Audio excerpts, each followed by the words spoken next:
Have you ever stopped to wonder if the person truly running your adult life isn't really you, but a wounded child you left behind years ago? It sounds shocking, almost unbelievable, but pause for a moment and think. How many times have you overreacted to something small, a careless comment from a coworker, a partner coming home late, a friend not returning your message, and felt an eruption of anger or sadness far greater than the situation deserved? That intensity, that flood of emotion, often has little to do with the present. It is the voice of your inner child, still crying out, still waiting to be heard. Maybe you felt it as a sudden knot in your stomach, a wave of loneliness that comes out of nowhere, or that silent fear of being abandoned, no matter how safe your current relationship is. These moments don't arise because your present life is broken. They arise because there are echoes from the past memories, wounds, unmet needs that were never given the chance to heal. What you call overreaction is often your inner child stepping forward, demanding attention. Think back to the times you felt dismissed, ignored, or unworthy as a child. Those experiences didn't simply vanish when you grew up. They were stored in your psyche, quietly shaping the way you see yourself and others. And here's the uncomfortable truth. No matter how successful, independent, or rational you've become, that child still lives within you. Sometimes it whispers through insecurity. Other times it screams through anger, anxiety, or the desperate need for approval. Carl Jung once said, "The child is both the beginning and the continuation of the human soul." To deny that the child is to live disconnected, to keep repeating patterns that make you feel stuck. Healing then does not begin with fixing the outside world. It begins with turning inward and asking, what is my inner child trying to tell me? So let me ask you again, with full honesty.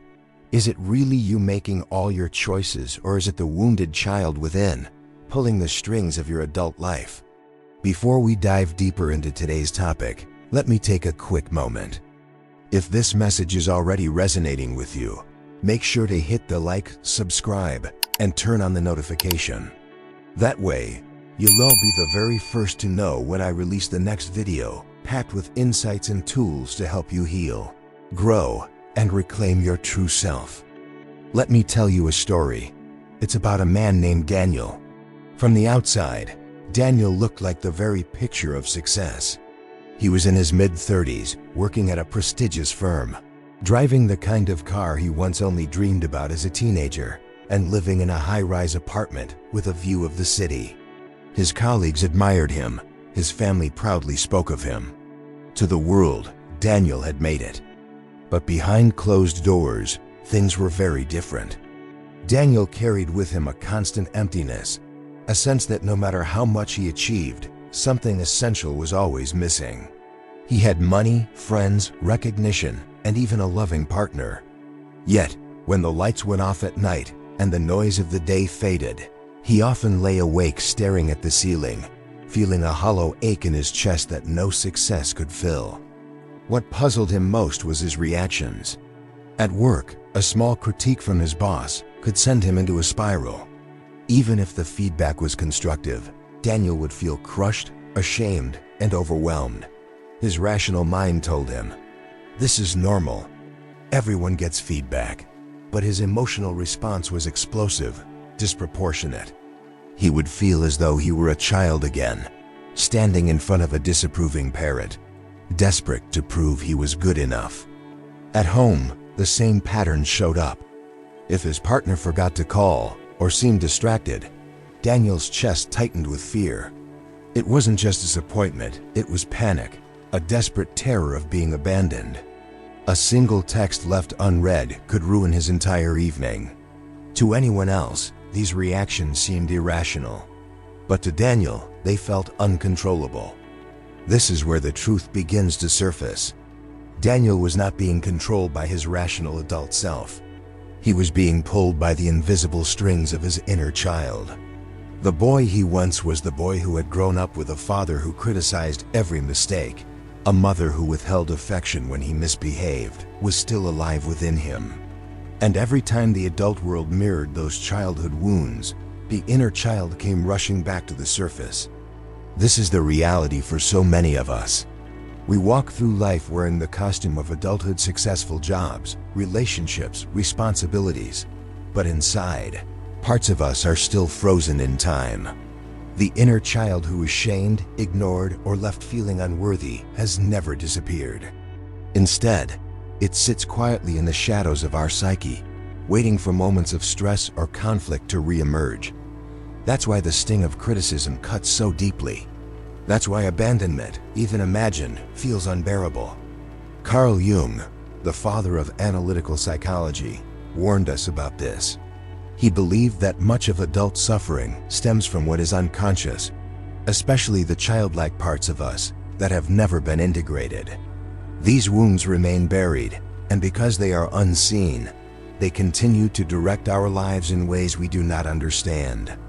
Jung once said, "Until you make the unconscious conscious, it will direct your life and you will call it fate." Daniel's fate wasn't written by his adult choices. It was dictated by the wounds of his inner child. And Daniel is not alone. Think of the times you've snapped at someone you love, not because of what they did, but because their words touched an old scar. Think of how often you felt paralyzed by fear, not because the situation was truly threatening, but because it resembled a moment long ago when you felt powerless.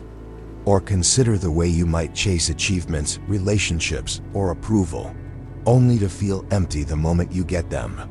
All of these points lead back to the same root, a child inside you that was never truly heard, never truly comforted, never fully healed. Psychologists often describe the inner child as the part of our subconscious that carries both the joys and the traumas of our earliest years. When that child is neglected, its wounds echo into adulthood. The adult may appear confident, capable, even powerful, but inside, the child's fear of rejection, shame, and abandonment continues to drive their emotions and decisions. This explains why even the most successful people, like Daniel, can feel inexplicably empty or fragile. The problem is not that we are weak. The problem is that we've been taught to silence that inner child, to push away those feelings of sadness, fear, and longing. We were told to grow up, to get over it, to be strong, and so we buried those wounds. But burying is not healing. What is repressed does not vanish, it waits. And when triggered, it returns with even greater force. This is why so many adults repeat the same painful patterns. Failed relationships, cycles of self-sabotage, endless striving with no fulfillment. They are not failures of character. They are symptoms of an unhealed inner child. Until that child is acknowledged, listened to, and cared for, the pain will continue to spill into the present. Daniel's story is not about one man. It is a mirror, reflecting back to all of us the hidden child we carry within. And until we have the courage to look inward, to meet that child face to face, we will continue to confuse our inner wounds for external problems. We will blame the boss, the partner, the friend, fate itself, when in reality, the call is coming from inside. So let me ask you, when you feel the sting of rejection or the weight of emptiness, are you really reacting as an adult? Or is it the small child within you, still longing for love, safety, and recognition, finally crying out to be heard? When we look at the pain of the inner child, it's tempting to believe it's just a personal flaw, some weakness unique to us. But psychology and philosophy tell a very different story. The truth is that this child within you is not only a psychological reality, it is an archetype, a universal pattern that has lived inside every human being throughout history. Carl Jung, one of the most influential thinkers in modern psychology, described this as the child archetype.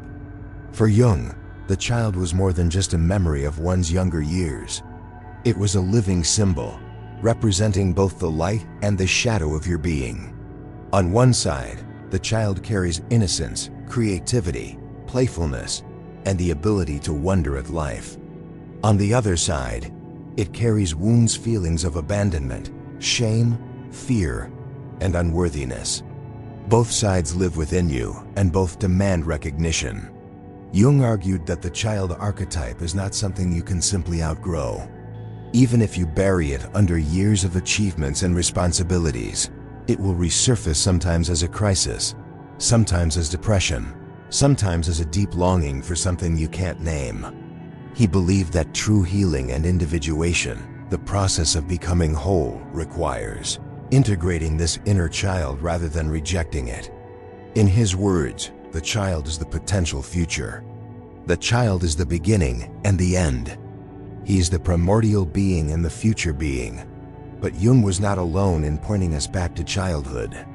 Long before him, Sigmund Freud, the father of psychoanalysis, mapped the terrain of the unconscious and declared that childhood is destiny.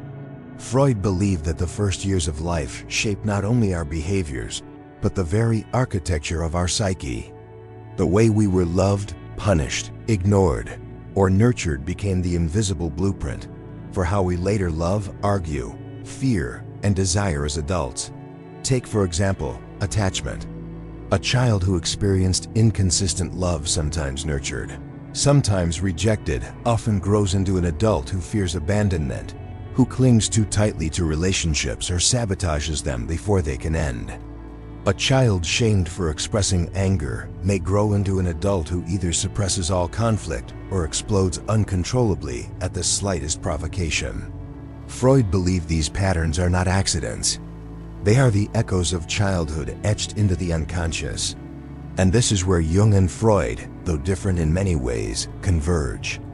Both recognize that our adult struggles are not simply about the present moment. They are the resurfacing of early experiences, the cries of the child within us that was never fully soothed. To heal, then, is not about blaming parents or reliving trauma endlessly. It is about bringing those unconscious wounds into the light, giving that inner child the care it never received. Yet psychology alone is not enough.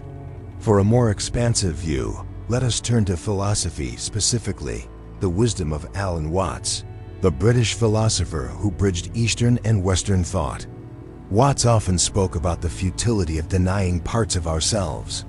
He believed that freedom comes not from perfection, but from wholeness. Man suffers only because he takes seriously what the gods made for fun, Watts once said, reminding us that life is not a problem to be solved, but an experience to be embraced. Applied to the inner child, Watts' insight is profound. Most of us try to silence or fix the wounded child inside. We treat it as a flaw, something to get rid of, so we can be fully functional adults. But Watts suggested the opposite. Only by embracing every part of yourself, including the hurt, messy, vulnerable child, can you experience true liberation. To accept your inner child is to stop fighting against yourself, to stop dividing your being into acceptable and unacceptable parts. Imagine for a moment what this means. Instead of judging your sudden fear of abandonment, you hold it with compassion and say, "Of course you're scared. You've been here before." Instead of criticizing your anger, you acknowledge it as the voice of a younger self who was once silenced. Instead of hiding your need for love, you recognize it as a universal human truth. This is the beginning of integration, not the destruction of the inner child, but its inclusion. When Jung mapped the unconscious, when Freud explored childhood trauma, and when Watts spoke of acceptance, they were all pointing to the same truth. Wholeness does not come from rejection, but from recognition. To deny the child within you is to live half a life. To embrace it is to step into your full humanity. So when you feel the old wounds stir, the shame, the fear, the loneliness, you are not broken. You are being invited. Invited to turn inward, to meet the part of you that has waited patiently for years. And perhaps for the first time, to become the parent, the protector, the friend that child has always needed. Because in the end, the journey to healing the inner child is not just psychology. It is philosophy. It is spirituality. It is the art of becoming whole. So far, we've explored the hidden presence of the inner child and the way it silently shapes our lives. But awareness alone is not enough. Healing requires practice, a set of concrete steps that allow you to reconnect with that child and offer it what it has always needed: love, safety, and recognition. Let's look at 4 powerful techniques that therapists and philosophers alike recognize as pathways to integration. 1. Reparenting yourself. One of the most transformative practices is reparenting, the act of becoming the parent you always wished you had. Many of us grew up with caregivers who, despite their best intentions, could not always provide unconditional love, emotional safety, or validation. Reparenting does not mean blaming them endlessly. It means acknowledging the gaps and choosing to fill them yourself. This is not fantasy. Neuroscience shows that self-soothing and self-compassion can literally rewire the brain, creating new emotional responses where once there were only wounds. Every time you practice reparenting, you teach your psyche a new story, that love and safety are possible here now. 2. Journaling and dialogue. Another powerful technique is journaling and dialogue. The act of writing allows the unconscious to speak without censorship. Imagine writing a letter directly to your inner child. You might begin, "I know you've been carrying pain for a long time. I'm here now. Tell me what you need." And then, write as if you are that child. Let the words flow. "I felt scared when no one listened. I felt lonely when I cried at night. I just wanted someone to notice me." At first, this may feel strange, even uncomfortable. But with practice, you'll be surprised at the truths that emerge, truths you've carried for decades without acknowledging. Some therapists suggest holding an ongoing written dialogue between your adult self and your child self. This practice builds a bridge. It allows you to recognize that those painful feelings were never irrational. They were the cries of a younger you who deserved compassion. Through journaling, you not only listen but also respond. You give words of comfort and encouragement to that child, perhaps for the first time in your life. And slowly, the inner critic that once dominated begins to soften, replaced by the inner nurturer. 3. Mindfulness and visualization. The third technique is mindfulness and visualization. Mindfulness helps you pause and notice the emotional storms without being swept away by them. Instead of reacting to criticism with rage or collapsing into despair, mindfulness teaches you to breathe, to observe. This is my inner child reacting. From this place of awareness, visualization becomes a tool of healing. Many therapists guide clients to imagine meeting their younger selves in a safe space. You might close your eyes and picture the 5-year-old version of you, sitting in a room, waiting. Slowly, you approach, kneel down, and look into their eyes. And then, you do what no one else could. You embrace them.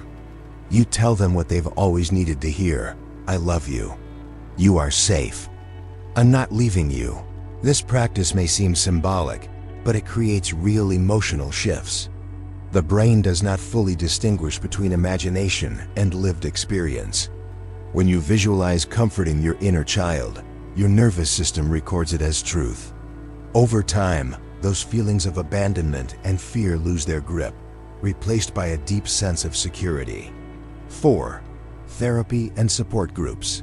Finally, there's the importance of therapy and support groups. Healing the inner child can be profound but also overwhelming. Some wounds are too heavy to carry alone.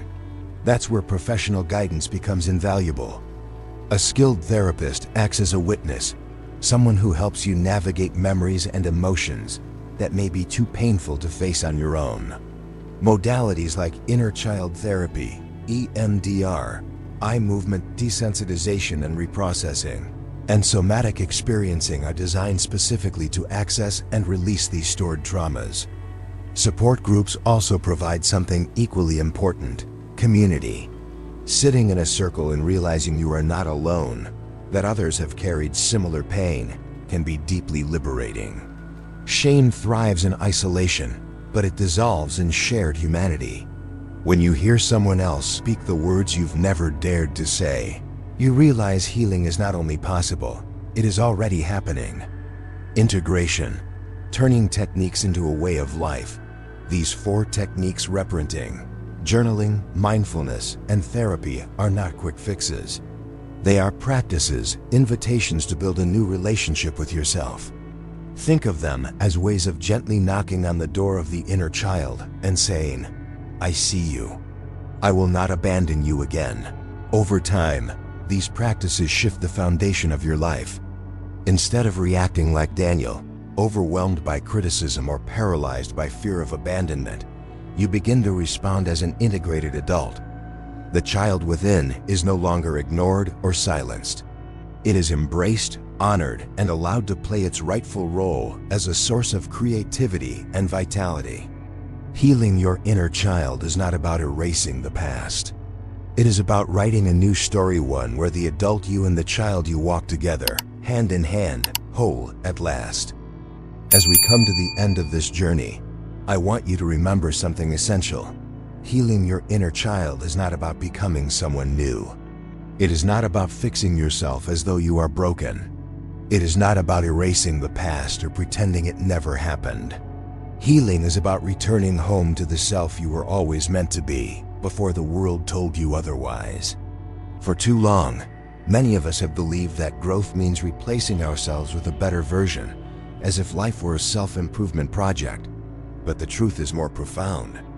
Growth is not substitution, it is integration. It is about reclaiming the parts of you that were left behind, gathering the fragments of your soul, and saying, "You belong. You are part of me." Carl Jung, who illuminated so much of the human psyche, put it in a way that cannot be ignored. Until you make the unconscious conscious, it will direct your life, and you will call it fate. That unconscious, for so many of us, is the wounded inner child. If you do not face it, it will continue to dictate your relationships, your choices, your fears. You will think it is destiny when in truth, it is simply a forgotten part of yourself calling out for recognition. And here lies the paradox of healing. What you've been running from is not your enemy, it is your ally. The pain, the shame, the loneliness, they are not curses. They are invitations. They are signals from the soul, urging you to stop living as a fragment and return to wholeness. Your suffering was never punishment. It was a message. So ask yourself now, how long will you keep running? How many more nights will you lie awake, feeling the ache of something missing? How many more times will you sabotage love because you fear abandonment, or silence your voice because you fear rejection? The inner child waits patiently, but not endlessly. Every moment you delay, you live half a life. But every moment you choose to listen, to truly listen, you take a step toward freedom. Freedom not in the sense of escaping pain, but in no longer being controlled by it. Freedom is not in becoming untouchable, but in becoming whole. The tears you've hidden, the anger you've denied, the longings you've buried, when you welcome them, they lose their power to haunt you. They transform from ghosts into guides. Imagine what it would mean to live this way. To walk into a relationship no longer desperate for validation, but offering love from a place of fullness. To face criticism without collapsing, because you know your worth is not on trial. To experience solitude not as abandonment, but as the sacred space where your soul speaks most clearly. This is not fantasy. This is what becomes possible when you embrace the child within. And perhaps the most beautiful truth of all, when you heal your inner child, you don't just change your own life, you change the lives of those around you.